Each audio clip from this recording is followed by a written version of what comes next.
अस्सलाम वालेकुम, मैं हूं ज़ुबैर।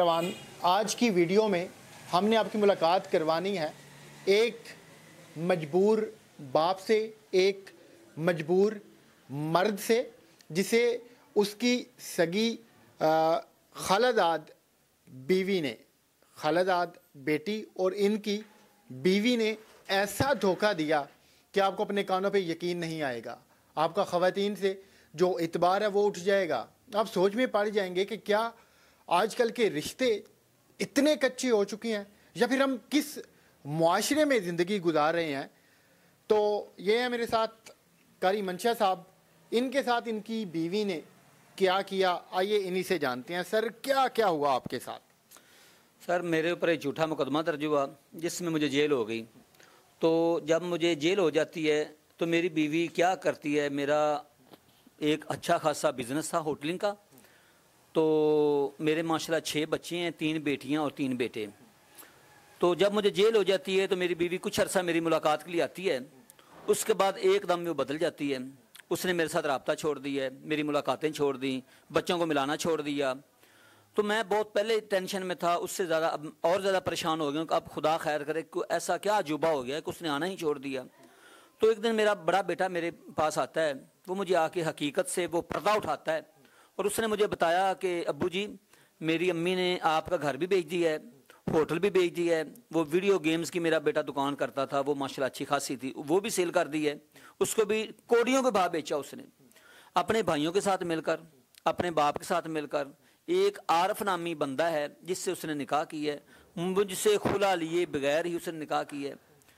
तो मुझे तो अपने पहले बच्चों की ना बात पे यकीन नहीं आ रहा था कि मेरा बेटा कहीं बहक गया है, पता नहीं टेंशन की वजह से बातें कर रहा है। तो लेकिन जब वो बिल्कुल ही उसने मेरे से रब्ता ख़त्म कर दिया, मुझे यकीन हो गया कि वाकया ही कुछ ऐसा हो गया है। तो मैं 2014 में जेल से रिहा हो के आता हूँ। तो जैसे ही मैं अपनी बहन के घर जाता हूँ गाजी रोड पे, तो मेरे बेटे को खबर होती है, नसरीन को भी पता चल चुका होता है कब वो रिहा हो के आ गया। वो जैसे मेरे बेटे को खबर होती है, वो मुझे मिलने के लिए आता है।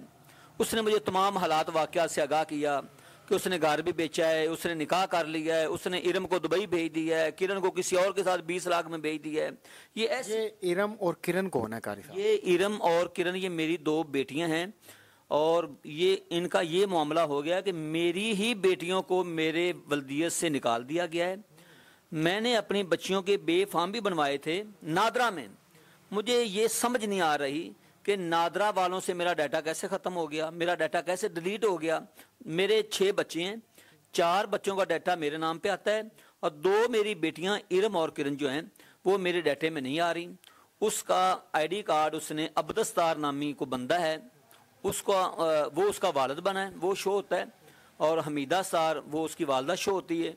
उसने नसरीन ने पैसों की खातर हराम की कमाई के लिए मेरी बेटियों को इस्तेमाल किया है। एक सगी माँ ने नागन से भी बदतर सलूक किया है मेरी औलाद के साथ, नागन से भी बढ़कर उसने सलूक किया है मेरे बच्चों के साथ।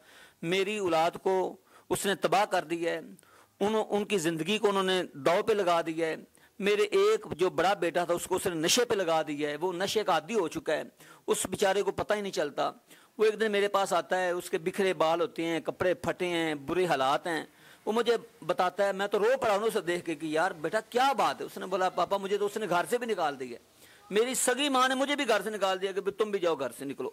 अब ये देखें कि जब एक मरतबा हम माँ कहें ना तो मुंह मिठास से भर जाता है, मगर यहाँ पे तो पूरी की पूरी कहानी उल्टी है। आपने कारी साहब की ज़बानी सुना है कि सगी माँ अपनी औलाद के साथ अपनी खुशियों की खातिर क्या क्या करती रही है। वो अपने भाइयों को सपोर्ट, वो उनके भाई बेचारे इतने कमज़ोर थे कि वो एक मोटरसाइकिल लेने के भी काबिल नहीं थे, उनको उसने घर लेके दिए। और वो अभी अच्छी, उनके पास घर भी अच्छा है, उनके पास गाड़ियाँ भी अच्छी हैं, उनका पहनना पहनावा भी अच्छा है, रहना उठना भी अच्छा है। और उसने अपने बाप को भी उम्रा करवाया हराम के पैसों से, अपनी माँ को भी उम्रा करवाया, खुद भी उम्रा करके आई है। तो जैसे मुझे सब हालात का पता चलता, सर मैंने थाना कोल लखपत में दरख्वास्त दी। तो थाना कोल लखपत का SHO मेरे लिए फिरौन बन गया है, वो तो मेरे लिए जल्लाद बन गया है। मैं इंसाफ के लिए मारा मारा उससे इंसाफ की भीख मांग रहा हूँ कि खुदा रहा ये मेरा पर्चा दर्ज किया जाए, इनको इनके खिलाफ कार्रवाई की जाए। अभी तो मेरी ये तो बच्चियाँ हैं, मुझे सुकून नहीं आ रहा बच्चियों के बगैर। मैं कुरान का कारी हूँ, हाफिज़ हूँ, मैं मुअल्लिम हूँ, मैं ख़तीब हूँ। जब मैं मिंबर रसूल पे बैठता हूँ तो मैं क्या सोचता हूँ, आप खुद बताएं। जब मैं लोगों को बच्चों के बारे में बताता हूँगा तो मैं बच्चों के हकूक़ जब बयान करता हूँगा तो मैं क्या बयान करूँगा उस वक्त, जब मेरे अपने ही घर में ये मेरे साथ ये मामला हो गया, मेरी बच्चियों के साथ ये ऐसा मामला हो गया कि मैं किसी को बताने के भी काबिल नहीं रहा। तो ये मैं खुदा के लिए हुकूमत पाकिस्तान से और वज़ीर आज़म पाकिस्तान से, वज़ीर आला पाकिस्तान से, पंजाब से मैं रिक्वेस्ट करता हूँ कि वो खुदा के लिए मेरी फरियाद को सुने और इनके ख़िलाफ़ कार्रवाई करें और मुझे इंसाफ दिया जाए और मेरे बच्चों को मेरे हवाले किया जाए। ये देखें कि ये मर्द होके रो रहे हैं और बहुत सारी वीडियो में मैं कह चुका हूँ कि मर्द उस वक्त रोता है जब वो बहुत ज़्यादा तकलीफ़ में होता है। तो आप इनकी तकलीफ़ का अंदाज़ा लगाएं कि ये किस कदर तड़प रहे हैं अपनी बच्चियों की याद में। इनके बच्चों का जो फ्यूचर है इनके मुताबिक वो तबाह हो चुका है। तो अल्लाह करे इनको इंसाफ मिले। हमारी ये दिली दुआ है कि अल्लाह करे इनकी बच्चियाँ वापस आएँ इनके पास।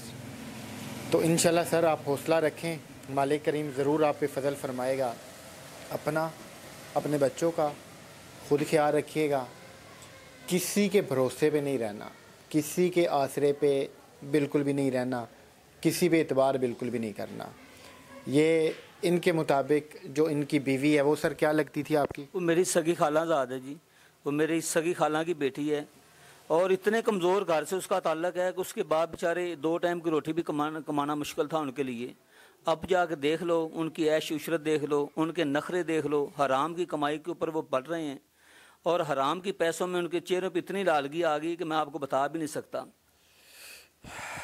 सारा वाक़या आपने सुना। मिलते हैं किसी और वीडियो में, तब तक अपना ख्याल रखिएगा। अल्लाह हाफ़िज़।